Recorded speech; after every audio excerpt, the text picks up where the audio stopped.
All right. You're listening to Left of the Projector. And this week's episode, we are discussing Terry Gilliam's classic film, Brazil. And with me, I have Chris Wade and Commie Trucker, or Andre. Thank you both for coming on again. What's up? It's good to be back. Absolutely. Yeah. So I think Chris and I, before we did the last one, which I think was Newsies, you mentioned Brazil as like a movie immediately that caught your eye. Do you have like a memory of this movie, or like do you have what is your I mean, I probably came to Brazil first in high school because I was a huge Monty Python fan, and then would see Brazil on lists of classic cult movies, and that's probably when I first saw it. And obviously, it's easy to be blown away by this movie first time you see it, but then later I came back to Gilliam as a full-on like a tour to be obsessed over through both getting really into Fear and Loathing in Las Vegas, which I still think is a great movie, and then another friend of mine putting me on to Time Bandits as his first movie, and then through that coming back and like reevaluating his whole oeuvre. And I mean, Brazil, it's what can you say? It's a classic. It's one of those movies that as you watch it, you, in addition to all the other good things about it, you're kind of like, it's a miracle that this even exists. Like, I know that, I know every inch of it was and we can get into like the production stuff, that every inch of it was a tooth and nail fight for Gilliam to make it work. But even then you come out amazed that like somebody was given the money and freedom to build an object like that, because it is like a giant object. Like everything in it is like so real and tactile and feels like something that exists bizarrely. And I don't know, it's one of those movies that really flips your wig when you see it, Yeah, like even the as I watched it again, it had been like over 20 years since I had seen it last.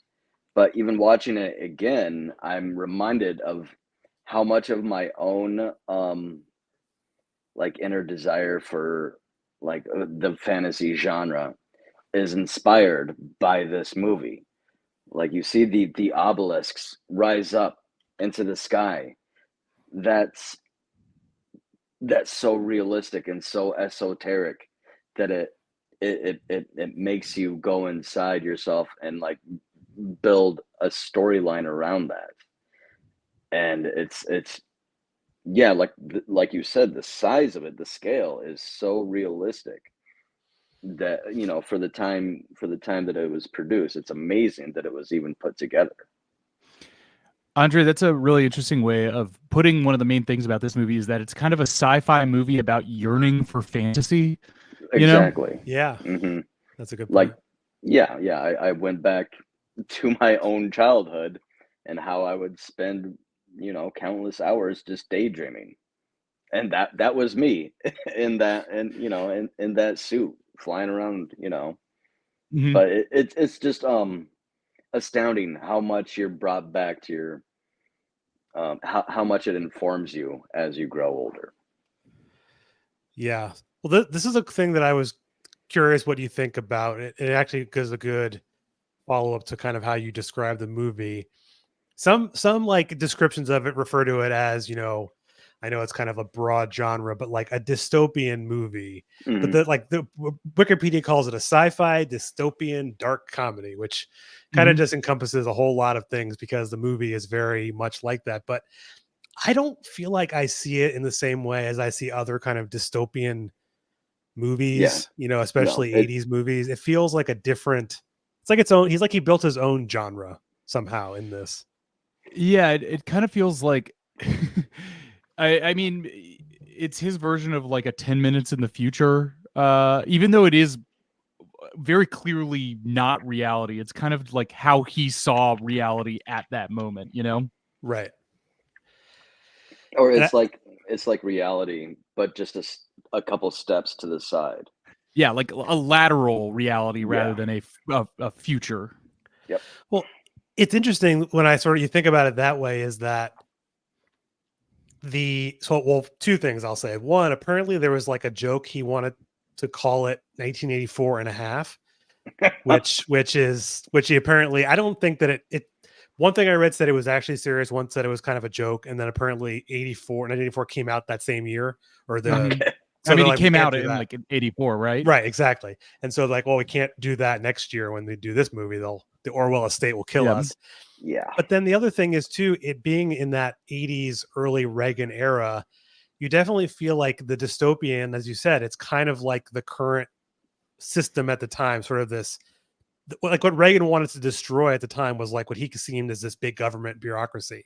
And Mhm. it's sort of like interesting Mhm. how he builds a world that is that Reagan nightmare almost, right? It's like a dystopia to like a conservative or something at the time. Yes, yeah. I think that's what's so interesting about it, because it does at once feel you know, like it does have this idea of like personal liberation, but it does have this very on I was kind of joking with myself that it has this seed of very deep conservatism in it, or the Mhm. kind of creeping conservatism that is very unique among Brits, or is typical among Brits or people who've spent a lot of time in Britain, of being like, where the most evil thing a government can make you do is fill out forms.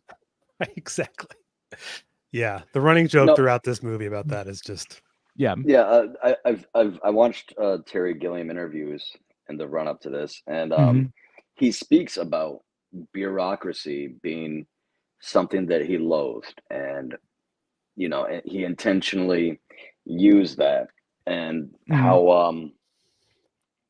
how now that bureaucracy that he loathed has become corporatism, and how corporate speak is the new Orwellian doublespeak. Mhm. And I the way I see it is that during the Red Scare, at the height in the Reagan era, bureaucracy was pounded into our brains that this is the evils of government. We just dealt Yeah. with Reagan for how many years? Trickle down economics is fact, and bureaucracy is evil. And so this is the end result of Red Scare propaganda being shoved down our throats for generations. yeah.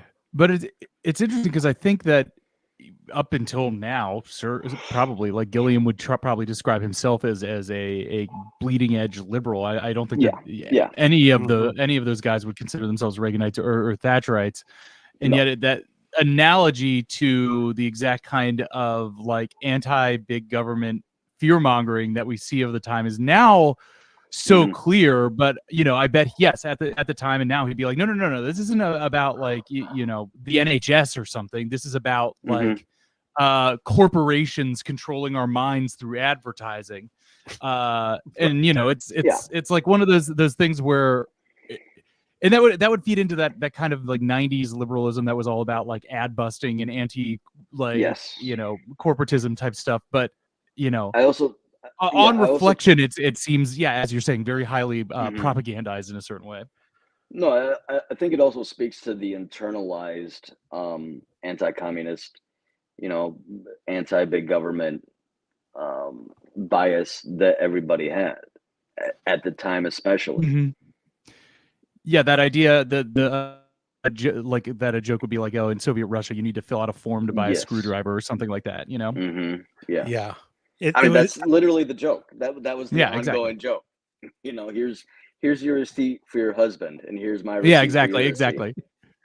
yeah. Well, I think it's interesting you mentioned the commercial and sort of the advertisement thing. I feel like that kind of is a good segue to one of the very first scenes in the movie where you have, I feel like this is such an 80s thing, maybe because it doesn't exist anymore, is people like watching the TV through the Yes. window, and they're watching Mhm. the television stand, and they're watching the commercials, and the it's the central services, and it blows up, the TV blows up, and it's Mhm. this immediate takeover to one of the few times in the movie where you kind of get a sense of sort of like what the cool, I don't want to call it Big Brother because I don't feel like it's very 1984 in that kind of way. It's more like this endless bureaucracy. But you Mhm. have the guy on TV to then, or the interview of him talking about, how everything's under control. And they have these, they have these very odd things. They say that 7% of GDP is spent on like the information gathering, like the whole entire joke of you having to pay for your own like incarceration is the other thing where he talks about that really got me this time was talking about how the terrorists were just bad sports, that they weren't, that basically the thing wasn't the violence, that they just weren't playing by the rules. Yep. Yeah, Another thing but I noticed is during the terrorist explosions, the only people ever injured were civilians. Yes. Well, you don't really see any like. Well, I guess you see in like the Ministry of Information itself, you see some like military figures or guys with machine guns, but outside of that, you don't really see people. And I do, I feel like we started this conversation like critiquing the thing, but there are some very interesting messages in here, because you're right that there isn't no singular figure. You're never shown like the strong man who took over or like any kind of ruling party. You do get the sense that the world he's building, which I like, because you don't get all the information, and I always like things where you have to fill things in. You get the sense that this dystopia or whatever was created, that things just got out of hand, that we kept like adding middle managers to things and trying to figure out things and standardizing things and adding receipts for receipts until we somehow backed ourselves into this society, somehow, like someone started the world spinning, and then those people disappeared, and somehow and then you everyone just had to kept keep it moving. going. Yeah, exactly. And that nobody's like voted that, for it's like nobody's voted for this or made this choice, but it's just like, this is the way things are done here, and just keep going. It speaks to a stoicism that people have in the face of just mindlessly struggling. Yeah, exactly. Well, and the thing about the system, because I think, as you're saying, Chris, is that it was kind of created and then just kind of snowballed into this giant system where, like, I think what's so funny too, this made me think of it, is the scene where they're in the Ministry of Information, and there's like people walking, talking like it's like an Aaron Sorkin, like on steroids, like walk and talk, and they're like doing all these things, but somehow things seem to like kind of get done. But the system is, because of the way it's been built, it's extremely weak and like prone to just making mistakes that can't possibly exist, because they can't admit to them. But yeah, exactly. But because there's no, like, you can't even acknowledge any kind of systemic order. The best you can do is find where the inefficiency in your chain of command is, go back and like fire that person or make them fill out another form, and just hope that it doesn't catch up to you someday, Yeah, I mean, the one boss, his entire world collapses at the slightest pushback. Like, anytime anything went a little bit wrong, if Sam's not there to fix it, Kurtzman, he has a heart attack. Yeah, it's great. Yeah, and it is all like, what do you mean we didn't get a receipt for this arrest? If we don't get a receipt, this entire system falls apart. Yeah, it's kind of amazing in a sense. I mean, I guess that's like the fanatical aspect of it, is they have like the little air tube shooting letters, they have filing cabinets, they have people at different information centers, but then like on the top of it, people aren't really like paying attention. Like, people like watching TV during it. It's such a what's the word I'm thinking of? It's like mechanical, like they're automatons. Yes, automatons. Yep, that's exactly what I was thinking. Oh my God. And well, I think maybe to I think the opening scene where they're kind of talking about, like you said, how there's this terrorism strike, and how they're not gonna let them win, even though it's been, I think, 13 years of terrorist attacks. And again, from that opening monologue, which I think, what does he refer to it as, like, so somebody's like, so why has it been 13 years? And there he's like, beginner's luck. Yeah. Oh yeah, that's and the scene right after, where you have what kind of sets off the entire thing and kind of is the joke about how the system is so fragile, is that like a bug falling onto a paper. And I think it was, I think I saw it was one of the actors in the movie's idea that it was going to be a beetle that falls into the typewriter. I missed what it said. Yes. No. Oh, it was Stoppard. Tom Stoppard, who did rewrite the script with Gilliam. Who Gilliam said suggested that. It's unclear, at least from what I've read and seen, like how much of the final script is whose version of what. But this definitely feels like you could feel a little bit of Stoppard in it, and also, you can feel both their voices in it. Yeah. And so that's like the kind of the chain reaction is that it creates a fake or incorrect name on a paper for basically the Ministry of Information, who essentially what they're doing is like black bagging people who they think might be terrorists and bringing them in for questioning. And then they have to charge them for the resources that it takes to, to basically, torture them. And I another thing that I was looking into that made me think, I think before you joined, Andre, is the, this part movie is part of a trilogy, as you said, Chris, with Time Bandits and what's the one after? The Adventures of Baron Munchausen. Oh, that was so good too. But it also seems to be part of like a separate trilogy, which is Zero Theorem and 12 Monkeys. And the three of those movies all take place during like Christmas time, and it's Christmas when the house gets, the guy raided, is raided, and it's this. That's the only kind of the scenes with the Ministry of Information kind of doing their, I guess you could call it, enhanced interrogation. It's sort of like the one peak you have of kind of like the behind the curtain of beyond the bureaucracy. There is also this kind of evil that kind of lurks behind it. So there is not a singular person, but it's kind of like a conglomeration or like there's but the evil are still just the automaton moving parts. Yes, doing their role. Yeah, and that would be, I guess, the more, traditionally left-wing critique that the movie offers is right, that even through that this mask of bureaucratic cleanliness really is just there to describe, to put a pleasant face and a some kind of systemic justification on the actual brutality that moves the society.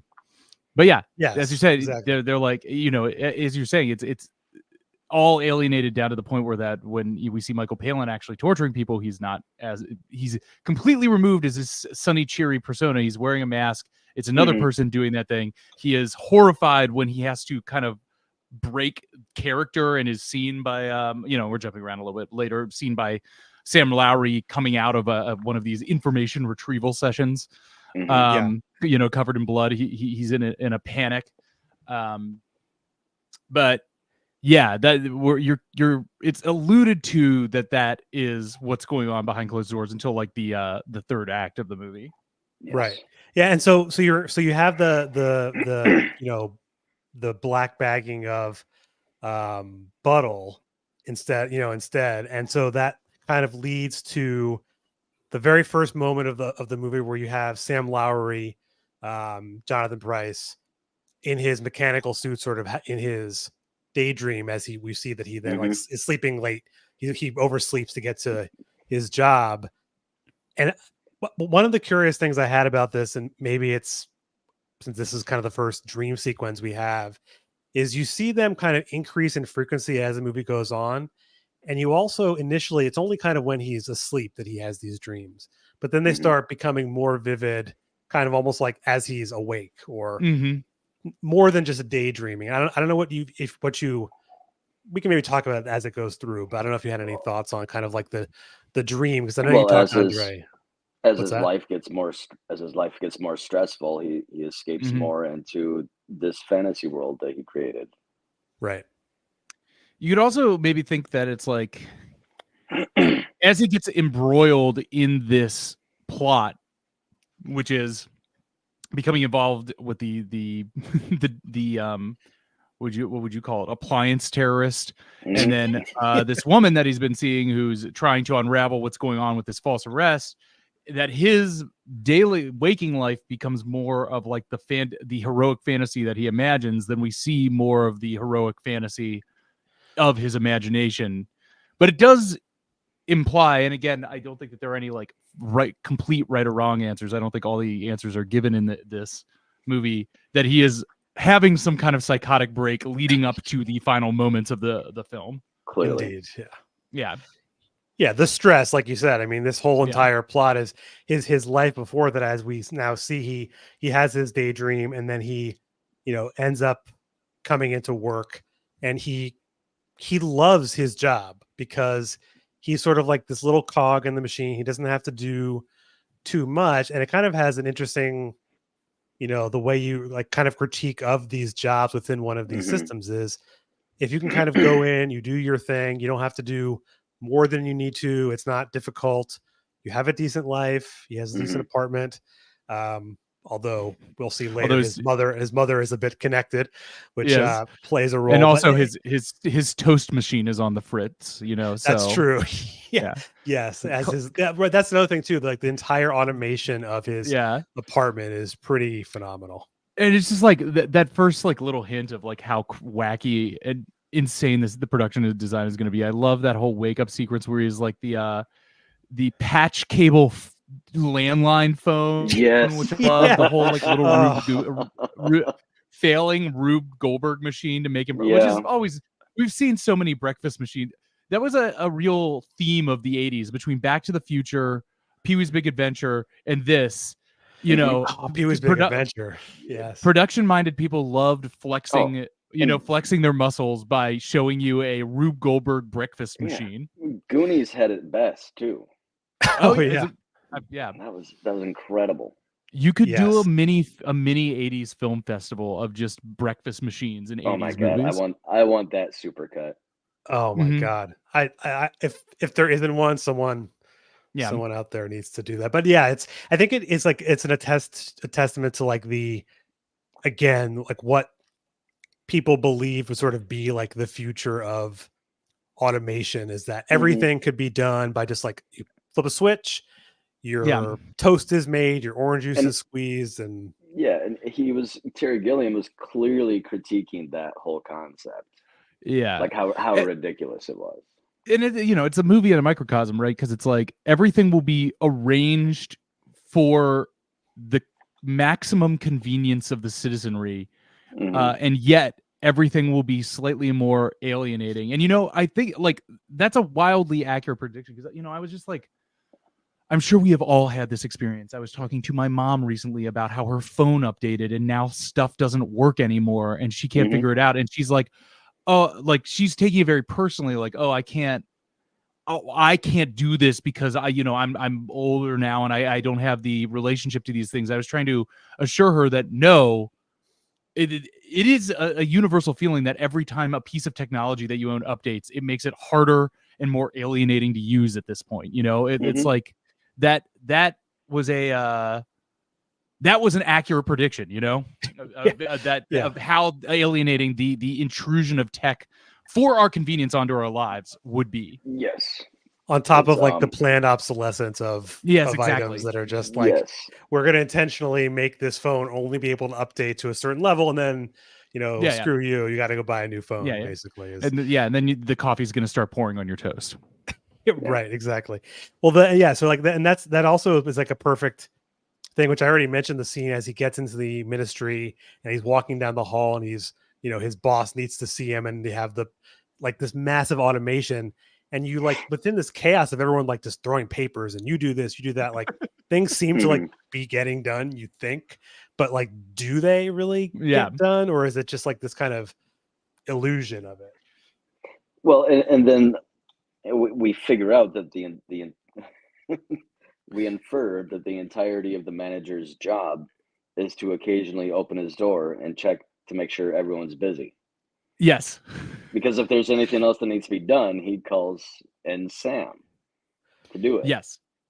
Yeah. Ultimate micromanager. You get the sense that the purpose of the workers is just to appear to be working. But I also I think it's just about the filmmaking. The whole sequence in Sam's first office, or at least whenever you see it, is such a masterful bit of just extra directing. And I assume that there's some kind of camera trick being used to make like Was it the same Like, kid like going through? yeah, They yeah, all they're look like like the they're all same like, person.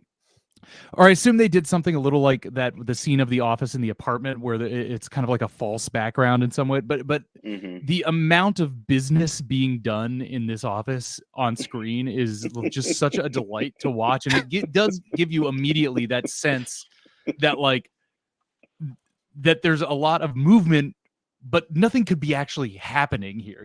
Yeah, there's no production. It's Yeah, just exactly. people moving. It's just moving, the pink paper to the top of the blue pile, and the blue pile to the top Yeah, of the pink pile. Well, and that's the thing is yeah, nothing's changed. because Yeah. there's like a receipt for a receipt, as you're saying. It's Hmm. things are really just it's just like replication and duplication, just simply for like the fact that you have to do something. You got to keep busy, Yeah, otherwise, this whole system would fall apart if they realized that they didn't need anyone.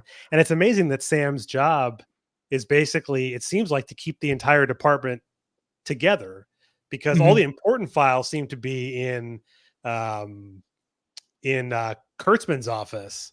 Yeah. The Ian Holmes office. So it's it's masterful. So funny. Yeah. And also, but still more great production design. I love the way that all the little computers work. The tiny screens with the giant magnifying lens is such a funny hmm piece of production design. hmm he speaks about that, and his design of the sets. He wanted to find. I want a little tiny TV, but I want the giant magnifying glass. Yeah. So great. Yeah, it's like the technology. I lost my It's thought there. added. Well, It's adding on to existing technology. Right. yeah, and Yes. it's like somehow both built to be like high tech in its moment, but also however they arrived on the design is like the most maximally inefficient for like actual human use. Because without the giant magnifying screen, all you have is this tiny little postage stamp size TV. Oh my God! What about I'm sure all those bureaucrats end up with cataracts by the time they're 40. Right. what Yes. about the in the beginning scene when you're watching the TV through the window and this lady's selling ducks, the most Yes. fancy ducks, and they're just ducks that are painted. Yeah. Well, it kind of lends to the idea that kind of everything in the society seemingly is like not what it seems, right? It's all Mhm. very glossed over to look like the building, like you're saying at the beginning, Andre, is like the Ministry of Information is this towering building, and that seems very fancy and fanatical and ominous, or maybe not ominous isn't the right word. And yet inside of it, There's a lot of ominousness in this movie. yes. I Well, agree. and then like the lobby of the main Ministry of Information is, they have this gigantic room and there's just like one little desk at the front, like the Yes. fancy Yeah. elevator, and it's like it's just like it's like window dressing. It's nothing is really underneath any of this. hmm Yeah, and it's not like the ad. The ad is pointedly not "we will come and remove your ducks for a prettier thing." It's like the idea that you will have giant industrial ducks running through your living room is non-negotiable. But Yeah, for we a can paint certain them. theme, yeah, we can make them blue or pink for whatever season it is. Yeah, it's adding on to already Yeah, yeah, existing technology. yeah, yeah. Yeah, like when the air conditioner breaks in his apartment and they're going into the wall later, it's just like the amount of like pieces of technology, like the Yeah. building of that like set is amazing. But so we have the other thing that's interesting is, so what made me talk about Sam is that his boss basically said like, you're being promoted because like your mom seems to be connected, potentially getting hmm him this promotion, but he doesn't want to do it because he's happy being kind of like this little the Cog. cog in the Yeah, machine. And it's Which interesting that Which, you his know what, routine. to a certain extent, I totally identify with it. Sometimes, Oh, the absolutely. best and easiest parts of my job are the parts that are most mechanical and I can do with most brain off. Yes, You know. I drive truck for a living. Mhm, I can listen to podcasts all day and just do my job, come mhm. home, and it's the job security, it's the routine. You Yeah. know, that And that's my nirvana.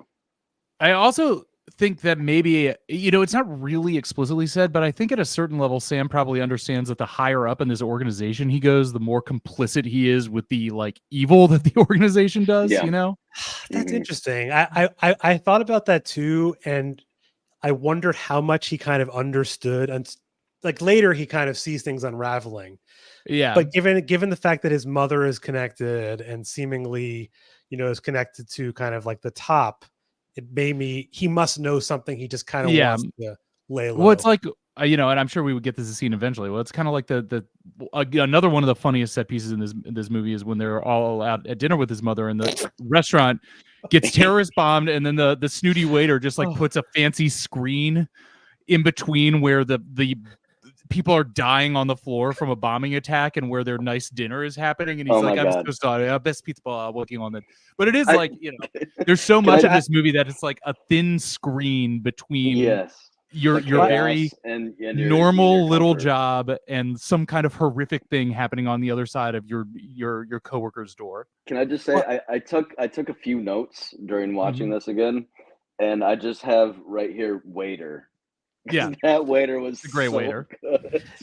Great. Well, that's actually not far from like the point we were at now, because I think he goes to see his mother at her apartment, and she's showing him, or maybe it's I don't know if it's her apartment or like the plastic surgeon, where she's showing him like the famous, so great, the famous face implants. And it also shows kind of like the vanity of the society, which I think isn't a whole lot different than probably the 80s were starting to be, and now pulling back her face to make her look younger, even though when the plastic surgeon's talking to the other plastic surgeon, he says, "Oh, she'll just fall apart in 6 months, anyways."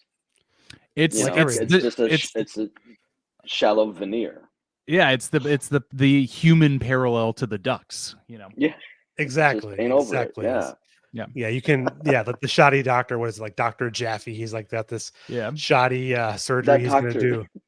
The actor that was the doctor was so great too. Oh my god, everything in this movie. Well, is that Broadband? Yeah, it's Jim Broadbent. Yeah, so he's good. great. And I think it's right after the scene that the mother like wants to take him to dinner, and you first have like the ridiculous fashion, like the shoe on the head, the shoe hat. The shoe hat is like iconic to me. When I think of this movie, I feel like that's the thing I think of immediately. Yeah, or like the face, the poster. But that's where this is where the scene in the restaurant comes in. It's the only scene in the movie where food is really, other than like his toast, is kind of like implied, and it's like they're choosing from basically plates of mush that will then show you the picture of what your steak. And my favorite line is when he's like, when it comes and he's picking at, he's like, "This isn't medium rare." Yeah, yes, and it's just when it's just like pink goo. Yeah. He says, "Oh my god!" And like the whole like, and the women at the table, it's all this. They're all like talking about plastic surgery. They're all very artificial, and number 3, the arc between the girl with the external braces is it's a very great few line performances. Another person who seems perfectly nice, who's just caught up in this insane system. And then Shirley. The arc between the two moms, Shirley, yes. The arc between the two moms, where they're basically like choosing at random between different experimental plastic surgery techniques. And his mom, by the end, horrifyingly, Freudianly becomes like a like beautiful, like mid-20s girl by the end of all of her by the end of her procedures, while the other person is like actually destroyed and is dead by the end of it from her botched procedures. Great stuff. It's kind of like she ends up becoming like the plate of food in front of her. Like exactly. This mush, it's I also loved her daughter, the Shirley character. I feel like her little, just like her facial expressions, I feel like said more than anything you could have had so her great. Right. It just her just like side eye at that dinner party when he was walking past her, and her face expression was just so priceless. Well, and you said too, the terrorist attack that happens while they're at dinner, and they just like put up a little thing and like, I'm sorry for your inconvenience in this, the death of half the restaurant. Exactly. Let's comp your number 3. Yeah, it's actually on fire behind it. It's great. Well, I think that's what also you said before, Chris, is how kind of like Sam seems to kind of know the evil behind it. I feel like there are also this kind of separation between, especially the rich, and like the Mhm. idea of these terrorists. And I think it's Hmm. because you said, Andre, that like no one except for civilians seems to really die, right? It's Hmm. maybe some rich people here. Later, there's one in the mall, like the mall, the store, and it's really just there's no people just kind of like pretend it didn't happen. It's kind of like But this. there's no combatants. You don't see Yeah. any revolutionaries. You don't see any soldiers die. It's just people along the side. Yeah. And I take that as more of just like thinking about the general alienation that comes from this hyper bureaucratized society is like, Hmm. oh, you accept all the conveniences that you get in terms of the goo food or whatever, or all Hmm. the advances in plastic surgery or whatever The consumer goods, ducks. the ducks, everything, and then as much as you accept those as your positives, you just accept all of the negatives, the deteriorating of external parts of the city, which we'll probably talk about in a bit, and like terrorism in the same restaurant that Yeah. you were eating is just like these are things. As long as it doesn't happen to me, it's not part of my universe. Hmm. Yes, Which yeah, actually I think holds up incredibly well. Yes. Yeah. Because I I would. mean, Obviously the restaurant itself getting attacked is a an exaggeration, escalation, but just seeing bad things happen through media is easy to alienate away from yourself. yes, it also has a numbing effect Yeah. on casual viewers or on the Mhm. rest of the population. Because like you said, with all the conveniences, we also have to accept that people are gonna die. They're gonna die Mhm. horribly. Sometimes your mom's gonna get bad plastic surgery, but then Yes. everyone keeps moving on. There's never any empathy or sympathy shown towards these people that died brutally. Yeah.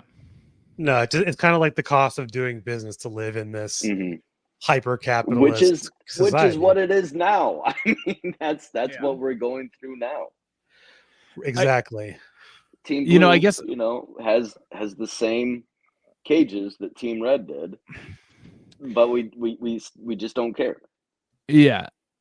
And I think just in terms of like overall empathy or sympathy in the movie, I guess the character who would most exhibit it is Hmm. Jill, Hmm. the object of his affection, whose main motivation appears to be, trying to track down this bureaucratic inefficiency that led to the abduction of her neighbor's husband. And Yeah. through that, like that is her driving motivation. And through that encounters Sam. And, you know, even though Sam is our hero, his very unheroic goal seems to be is mostly the romantic obsessive pursuit of Jill, Hmm. somebody he's seen purely in dreams. And as much as he tries to help her with her mission, it is only to like fulfill his like selfish it's desire for it's adventure as manifested in her. yeah, it's masturbatory. Yes. Yes. He's after her, not after some chivalrous ideal. It's Yes. just for his own gratification. Hmm. Well, the only so I mean we'll talk about Jill soon. She'll be more in place, but I think there's one point before this happens, I believe, where Jill goes to the ministry and is trying to like fill out some like she's in a line. It's like very reminiscent of me of like going to the DMV. You're like, oh, Yes. fill Hmm. out this form, and then like, oh, but they told me you have to fill out this form, and it shows that she doesn't seem to be able to get anywhere within the system. And I think it's almost like Sam is trying to rescue her unintentionally, like from within the system, but ultimately really can't As a because member, as Yeah. a cog in the machine, he's trying to take her out of the machine. Yeah. And eventually accepts the promotion with the explicit goal of trying to find her through the bureaucracy. Hmm. To So, protect her. even yeah. So if we take it that moving up in the bureaucracy is becoming more complicit with the evil Yeah, event it does, the way that he justifies moving up is to help this person that he's romantically attracted with, who's trying to resolve one of these evils or injustices.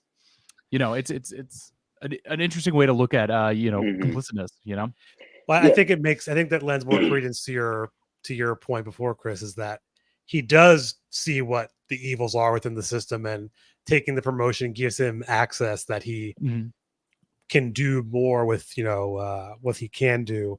I think after this scene, they go back to his apartment again, where he's then goes into like a longer dream sequence.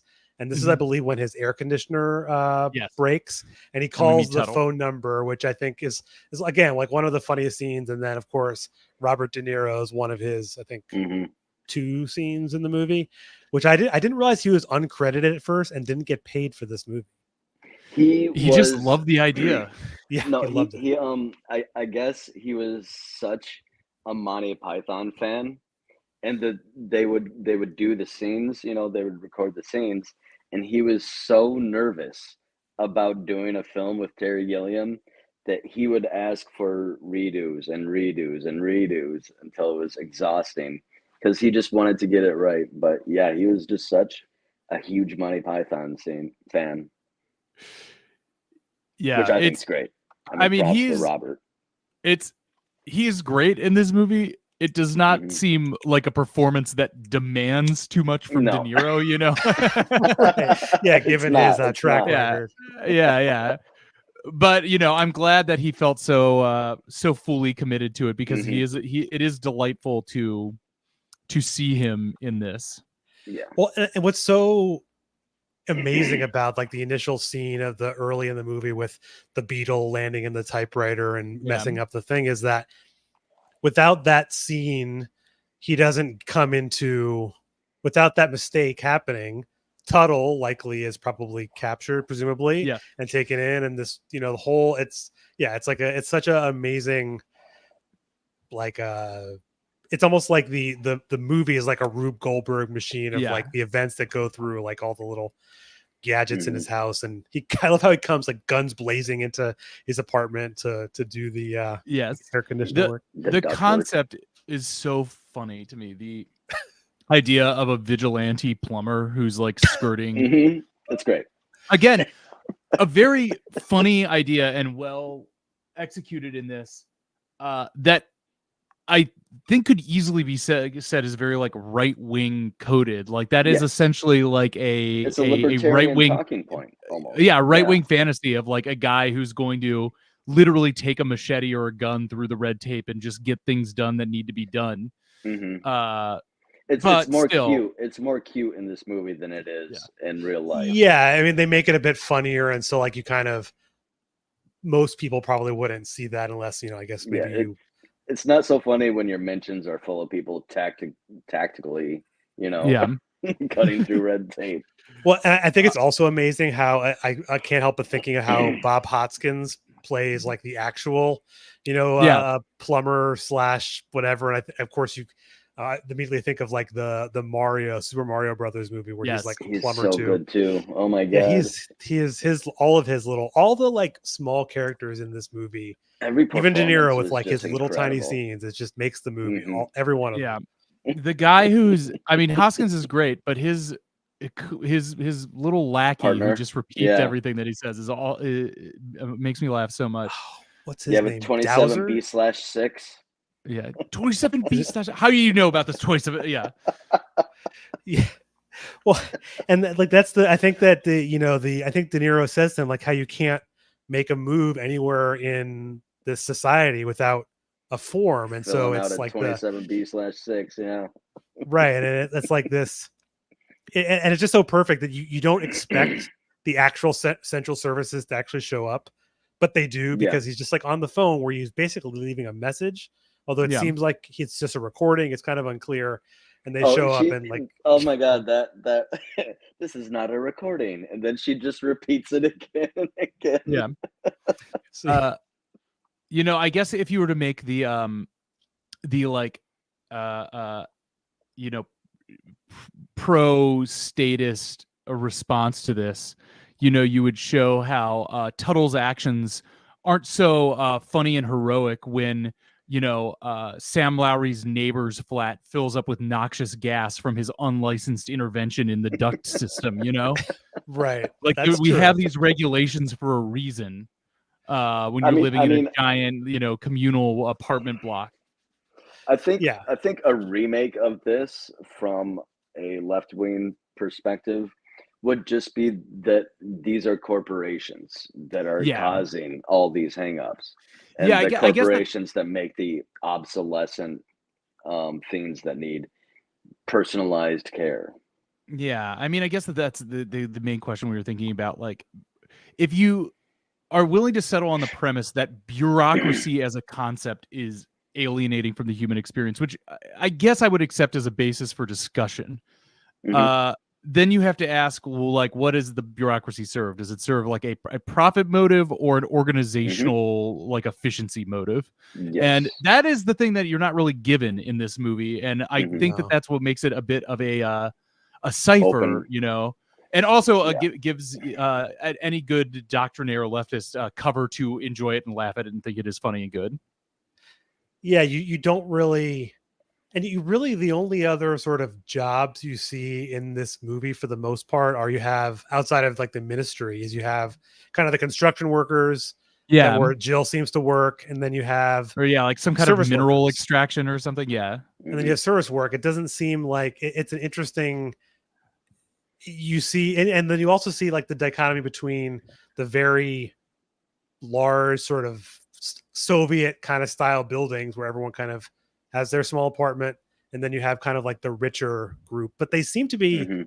near one another because Yeah. he seems to like constantly able to go to his mom's It's- apartment in a very Yeah. quick fashion from his It's all in And the same even- gray city. Yeah. Yeah, and even the nicest places, there is like a oppressive drabness to everything in here that I think is, again, I would call it particularly British, even though Gilliam is American, but he just he's essentially a British person given his life experiences. right. And I think we only this see Oh, a go ahead. spot of green right at the very end. Yeah, yeah, there really is very the There's no car he life. drives to. Well, like that's like kind of like the next piece of this is, so he goes back to see his boss, where he's basically then rents the car, which again becomes like a sticking point throughout. Like, oh, you didn't return your vehicle to the yeah, to the department, and he's going out to try and get the check to be signed, and it's so ridiculous that this person doesn't have a bank account, right? So it's a very odd system. They have all these bureaucratic things, but then there's someone who doesn't have just like the simple thing. of a Someone that bank. doesn't fit the mold. yeah. They don't know how to fix this. Just one thing, that the wife of the husband did such an incredible performance of grieving that it like Yeah. brought tears to my eyes. I was blown away. I also noticed that on this rewatch, that scene where the scene where he goes in to like rectify the receipt Yes. issue, that the woman who plays the wife is That was acting. like, yeah, That was like which is legitimate worthy. which is great to see in the middle of a movie like this where everything is like so silly and heightened. Price's performances of Lowry throughout the entire movie is also insanely good, and it Yes. does go from just like, I mean, it's basically just like scales of frustration, but his like boiling of like complacency in a system to like simple frustration with things going off the rails to like fear and panic and anger towards the end of the movie. It's great. He's amazing in it, and I collect that woman's performance as a handout or a standout in this watch as well. Incredible. Yeah, and I felt like you're talking at the very beginning kind of about the world he builds, like his trip from going from the ministry out there along the sort of pretty empty road. It's like kind of wide open, and then you end up in this drab kind of apartment complex, and he parks his car like basically what amounts to like an alleyway in front of the building. Some kids playing, like, one's beating the crap out of another kid, right? And it's very, and that's right before the scene you're talking about, Andre, with the wife. Mrs. Buttle is grieving, and he realizes like he can't fix something, and I feel like it kind of dawns on Sam where there is like this crack within the system that he kind of Mhm. held as infallible. Mhm. He keeps pointing to he doesn't know how to interact with someone grieving Mhm. because that's like true emotion this person is showing, and he's so clearly uncomfortable. He's never had to do this, so he points at the ceiling. He says, "Oh, what happened to your ceiling?" Or he points to the TV. He gives a chuckle. Yeah. You know, he doesn't know what to do. This is alien. Yeah. You can't put it on a form. Well, doesn't I wrote this down in my notes, but I can't like picture it. Just one of the people calls Tuttle, or not Tuttle, or maybe calls Tuttle a scab later. Did you catch this? I mean, I don't know where that happens. Oh yeah, I did see that. I wrote it right after When this, he so I think go ahead. he's pulling the he pulls out Tuttle's mechanism or whatever that he used to fix the ductwork, and he says, "You were seeing that scab, weren't you?" Yes. Okay. Yes. Yeah, I think that might have happened. Like that's a little bit forward. I think because he comes back with the part, but he goes through kind of a longer sequence of the dream of Jill in this scene. Where Mhm. earlier, I think in the first couple, you don't really see her very much, and it's this point about mid. It's probably about like kind of in the second act of the movie, we were getting more imagery of her within his daydream before he. Was it? Is his it car is after destroyed. he recognizes her in real life? Yeah, I think he sees her in the lobby in the building, Mhm. right? Yes. And then so now he has an image of her, and now When his Yeah. little meets fantasies Jack. now has a face to it. That's when Which- he met Jack in the lobby for the first time when he saw his old friend Jack, Yes. Yes, right. and he That's said, the scenes are happening in tandem where he's having the Mhm. conversation with Jack, which is the ideas of like friendship too in this movie seem to be kind of non-existent. You don't really have a camaraderie amongst the people Yeah. who work. And if there is as much, at least through we see it through Sam and Jack, it is leaden with a transactional nature of Yes, Jack yes. will help arrange something, even if it's at his Mhm. mother's behest or something. You know, it's completely saturated with the Two-dimensional, yeah. bureaucracy that they It's two-dimensional, exist in. yeah. Just like with the little presents they pick out that all look the same, like for Christmas. Yeah, Like, exactly. oh, here's your They're all present that that you same get. box, yeah. Yeah, and I think But like, right- no, I just wrote down when he met Jack, and he said, "Give my best to." Just one quick joke. He said, "Give my best to your wife, Alyssa, and the twins." And Jack says, "Triplets." And Sam says, "Oh, the time has passed." Yes, exactly. It's just Yeah, small jokes like that throughout the whole movie that Yeah. they're just great. Yeah, I mean, we haven't been like talking about it as much, but it cannot be emphasized enough that like every moment in this movie, something funny is happening, whether Mhm. it directly in the screen or just like a physical joke in the background, or just like some kind of gag of Implied. costuming or set or something. Yeah. Yeah, There's something always implied that's funny. And I it's think almost like two that's movies in really tandem. Like it's yeah, Yes. exactly. what's on, what you're seeing as the action, Mhm. like the conversation, and then in the background, there's the And other Yeah, piece. that's what makes this such an incredible film. It's so very funny, but also like important, you know? yeah, and when Gilliam is on as a filmmaker, that is his Mhm. like most one of his biggest strength is being able to really walk this tightrope act of tone of these movies where the actual material is often horrifying in Mhm. what is going on, but the presentation is like so like wonderfully wacky and confusing that it Yes. kind of lulls you into believing that something that is very depressing is a comedy, you know. Yes, I mean the pressing nature of the bureaucracy and the kind of the stiffness of the buildings that you have, like the joke of like his car, getting destroyed, and all of the little pieces to make you Yeah. not feel It- it. and that it's like one of the things I love about Monty Python in general, and that's a whole sensibility, is that ability to take the concept of boringness and make it funny. Like that, the joke is how boring and stultifying and like oppressively normal it is.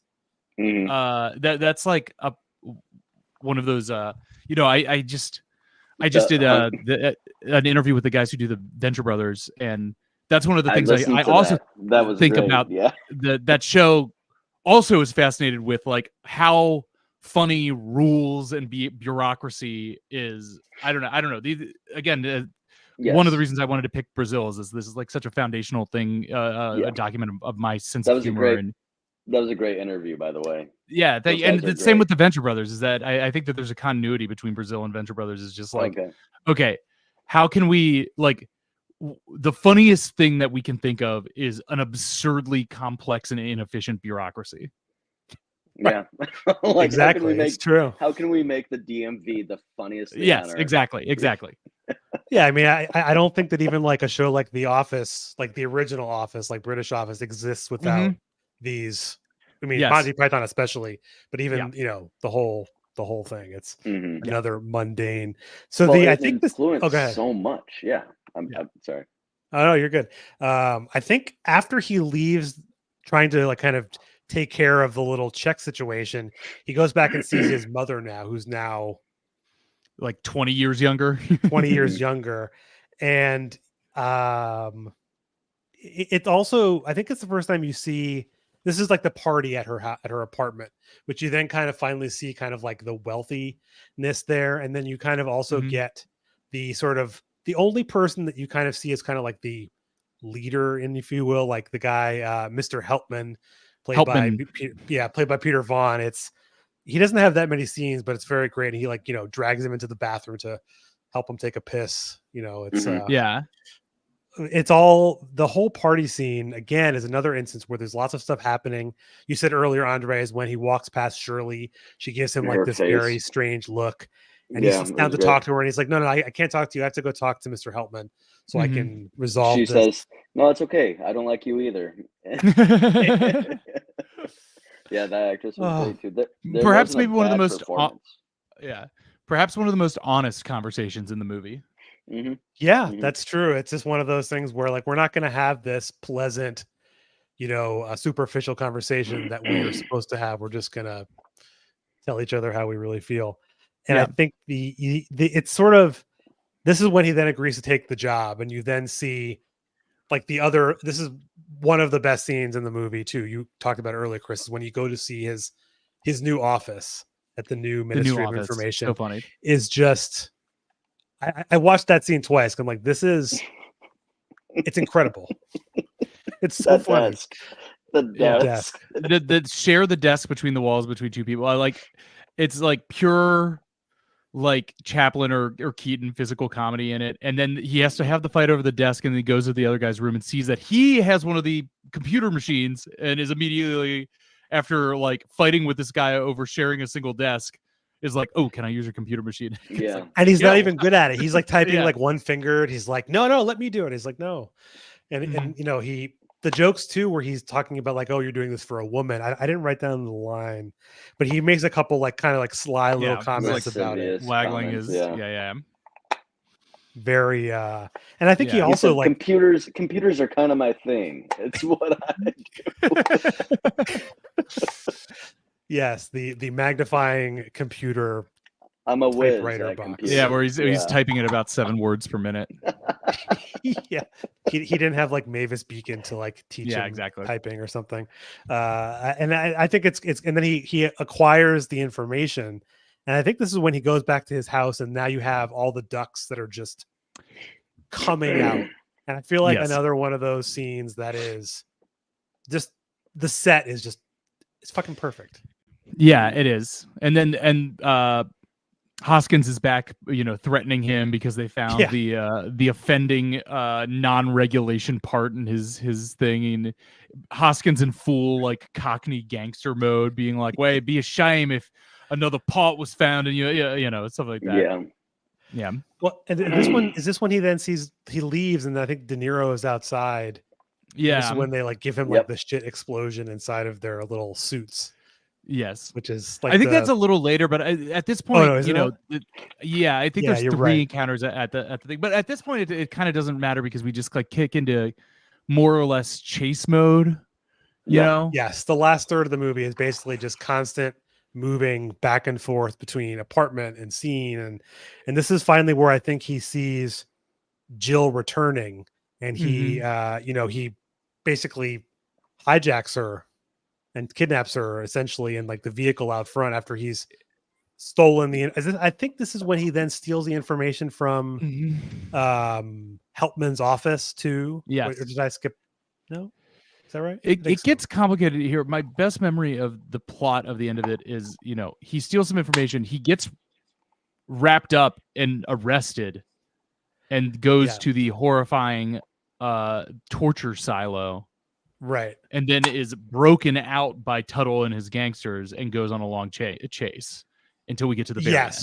Right. Yeah, and so they have the other thing that I think is great too that you allude to earlier is lots of like no scenes are wasted is like the private elevator that has like Yes. the letters on it too, which I think is just always like there's like bureaucracy in the elevator to be able to access your floor.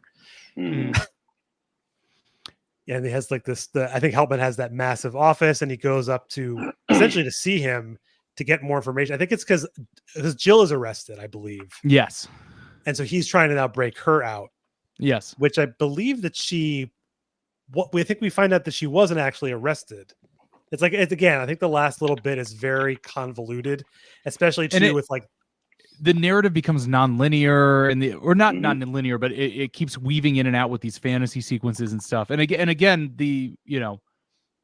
I don't want to. We'll get to the very last scene when you want to get there, Evan. But the indication is that our narrator, our protagonist, is losing touch with reality, and we see like basically two versions of Jill emerge. His fantasy version, who has long flowing blonde hair, like encouraging him and telling him that he's part of this heroic narrative, and then the short-haired real world like grease monkey Jill, who's basically like, why are you following me around? Yeah. Well, this is another question that I think makes the end of this movie, the last bit, so confusing. Is it clear to you, or do you think it's clear that his sexual relationship with Jill is actually real? Or at what point did he actually? Or at what point does like his arrested? Yeah, it's almost like the merging of his fantasy going across with the two. I think it's fantasy. You think it's okay. I think he likely got arrested when he was chasing after her for the first time. And the rest of it is kind of this in the basement. That's what I think. But it could be after, when he goes back, when he tries to fix everything. Yeah.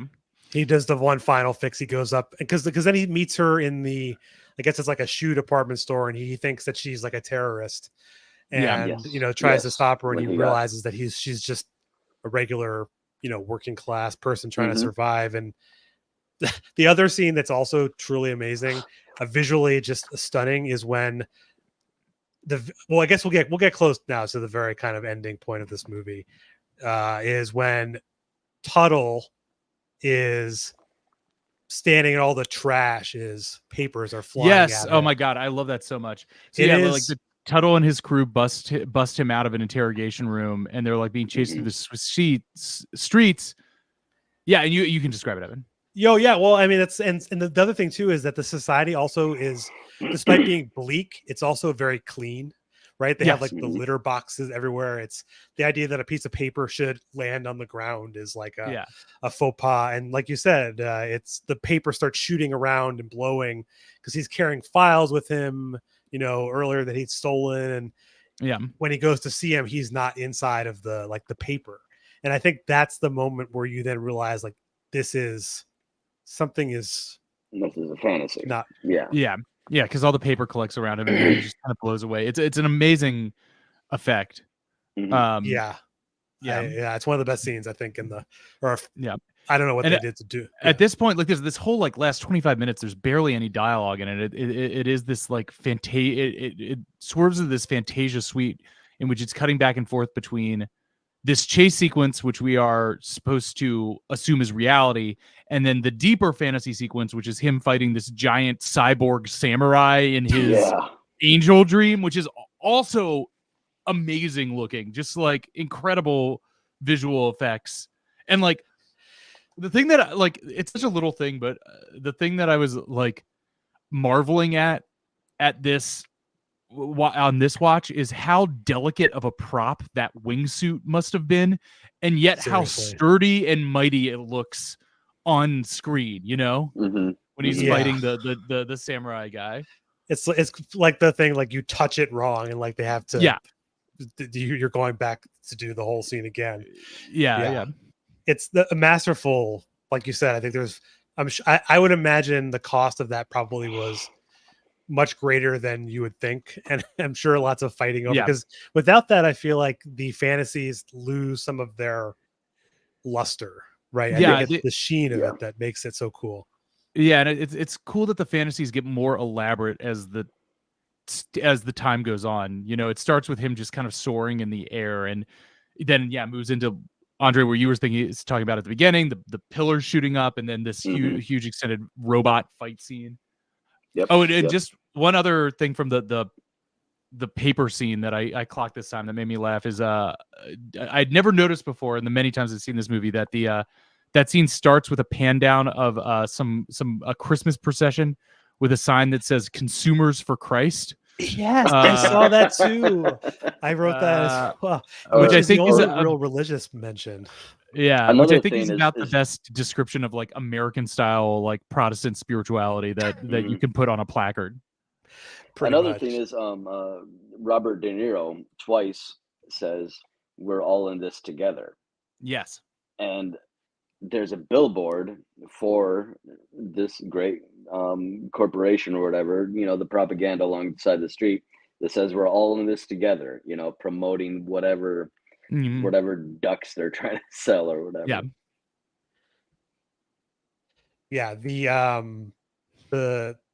I think what makes the movie so good is that you are, despite how crazy everything is happening throughout the first hour and 45 minutes, mostly coherent, some dream sequences, is it like, it almost like you're not prepared. I almost, even knowing what's going to happen, I still felt like unprepared for all of the last 15-20 minutes of just chaos. I absolutely was not prepared. I had to watch the final Mannix scenes a second time. Well, should we go to the very end? Yes. Yeah. My favorite part. Yeah. The so happy part. So well, I guess we briefly mentioned this, but the whole thing in general is that Terry Gilliam shot the scene which we're about to discuss, but the studio did not like it, and there was ads taken out in like local papers. I don't know if it was a Hollywood Reporter or some I think in Variety or some Variety. Yes, for like $1,500. Took out a big ad to shame the studio publicly into releasing his version of it. He also did an interview. Pretty baller. Okay. Yeah, and he also did an interview with Robert De Niro. I don't think it was about this movie, or it was prior to its release when they were fighting over it. And he pulls out apparently an 8x10 picture of, I'm blanking on his name now, the guy at the studio. The studio head, like, and showed it on screen and be like, this is the guy who won't let you see the end of this movie. And apparently he got absolutely livid and was, apparently that's what led to him finally relenting, being like, all right, he's not fucking around. So the final scene is, you have, Sam is now being, what we see as tortured, inside of this like the cerebrum from X-Men. Or like the inside of a nuclear cooling tower. It's an amazing set. It's amazing. And so you think that his friend Jack, he discovers, is, the torturer. I feel like he knew, but he didn't. Yeah. Like he didn't want to know. He didn't want to believe that. Mm-hmm. And you think he's going to seen him before with his frock covered in blood. He never mentioned it. It's heavily implied, but anything. Yeah. Yeah. But they and also the best thing is his secretary typing up the like Oh, conversation Jesus. That's such a on great it is gag. one of the best things in the movie. Oh. Like the gag Which of is just that like is taking dictation, and the dictation is like, no, stop. Oh God, no. Oh no. It's like all And just typed out. she's wearing these earphones, and then she takes one ear off to listen to what Sam has to say, and it's just this guy screaming into her ear. yeah, like a happy face on the like the evil like torturing It's a great literally. bit. Yeah. And so yeah, so you have him inside and you think that he's going to be saved because like the Jack is going to not move Not forward kill with him, it. not And you have the heroic interrogate him. effort by Robert De Niro to come in and the whole like what you throughout the movie you assume it's like the terrorists Mhm. that are committing all the like, terrorism are rescued him, coming in yeah. to save him. And there's the heroic They're scene where dropping he down from the exits, ceiling. drop down Yeah. from the ceiling, like Also the like looks some of the awesome. coolest effects. It Yeah. looks amazing. They're shock, shooting their way out of the building. And There's like a dolly back reveal that feels like the camera is on a track that's like a quarter-mile long that it goes down like Yes. a second. It's an awesome camera move. And then you also have, I think, is it right here too, where you have him go into the funeral? Is it right after this? Yeah, that's like it's part of the whole Jesus. chase sequence after that, where like the other mother has died of plastic surgery complications, Mhm. and his mom is now like in the body of a 20-year-old who's surrounded Jesus. by like diamonds are a girl's best friend performers, the guys in that sequence, like a bunch of guys in Mhm. tuxedos offering her jewels. And then She's there's like, the weird Sam, like stop calling me that, when he's like, mother, please help me. Oh, it's and so there's good. also That's brutal. the weird visuals of Sam seeing like his mother and Jill like becoming kind of like Yes. the same person, which is super like, I don't know, like Alarming. Oedipus, alarming, What about the kill. casket scene? Oh, yeah, Yeah. it's one little horrifying moment after the next, and you finally see them leaving the city. He's gone with Jill. They've left the city. They're driving down the road. They're finally going to escape from this, drab society, living on their own. They see green for the first time in the movie. You referenced first, Chris, I think, is that the first time in the movie there's anything other than kind of dark Yes. palettes. Concrete, yeah. And you have them living apparently on like a plot of land. A big valley, Happily ever green after. trees, everything looks beautiful. Yeah. And I can't Open imagine blue people's skies. watching this for the first time. You're seeing this, you're like, oh, Terry Gilliam he gave us the they ending, won. that we want at the end. This is my fantasy. And then he's like, no, he's being tortured and basically is comatose. It pulls big out to him boss his guy and Jack vacant are His what do you say? standing His over vacant. him. his vacant smiling face humming the Brazil theme to himself. The boss says, he's gone away from us, Jack, hasn't he? Shame. Yes. And one note I'll say, I just because I saw this earlier, apparently in one of the Star Wars movies, they used a bit of the Brazil song, which is the only time in any Star Wars movie ever that they've used music that wasn't within the Star Wars universe. Star Wars? That's funny. Oh, wow. That's pretty which cool. I think is pretty cool. But Bum, it's bum, bum, bum, bum, bum, bum. an ending that you see coming, I suppose. Like if you saw it at the time, I guess it's one of those things you could see it fresh. But knowing what even if you hadn't seen it, I feel like you probably have this inkling that this is all a fantasy, and that the idea of escaping this system is not possible. No, you are within the machine, and the only thing that you can know is the machine. Yeah, and I think one of the notes I wrote down is like, can you actually defeat this infallible system that still is very weak and prone to making mistakes, but still, because it's so large and expansive with no true head at the top, it can't be beaten. It's true. And I was thinking about that watching it, is that you really, you don't see the top or bottom of the organization. Like, you don't see the boss, you don't see the president, you don't see Big Brother, you don't see, in as much as you see people at the bottom, you maybe see like Jill as like a truck driver or whatever, but it's like the only thing that you're seeing is this story playing out almost completely self-contained within the middle management Mhm. of one ministry of this society. You know, Mhm. it is a It's a bureaucrat's so- tale. yeah, it's a society of people moving papers. Yeah, exactly. I mean, it feels like just like the kind of like the like a microcosm of the last 20 or 30 years of kind of like corporate America of you have the people at the top. I mean, in the sense that there's like the rich at the top and there's the people at the bottom, but then there's kind of just the middle management, the PMCs The kind of made up jobs. Yeah. pushing it The up ma- through the middle to make sure that Mhm. someone at the top is still getting his funds, and Yeah, the people people at the hitting bottom can get buttons their widgets or moving or their papers toys. Yeah. around for a living for 50 years. Yeah. I think this movie is fabulous. It's one of my all-time favorites. Again, going back to the very beginning, it's one of those things where every single time you watch it, I'm just like amazed again that it even exists and that it works so well and that it is like so affecting and like beautiful and funny and horrifying in equal measures. Mhm. But I do think that it, if the point of this podcast is to consider things politically, it eternally, I think, offers such an interesting political text because it is. I think when you're younger, you can kind of see it as radical in its own way against like the The machine. radically Whatever. against the machine Whatever conformity, all these things. that form takes. And then I think as you're older, you see kind of like the reactionary elements of its Mhm. critique of things. But then I think the true synthesis is that it is kind of perfect in that it just offers a slew of interesting and eternally relevant ideas that you can Mhm. kind of like see applied to the world around you that somehow like all good sci-fi, which I guess we can assume it is, like only becomes more and more accurate as time goes on. Mhm. And then it's up to you to kind of choose what message that you take from it, Yeah. I mean, Yeah. I Okay.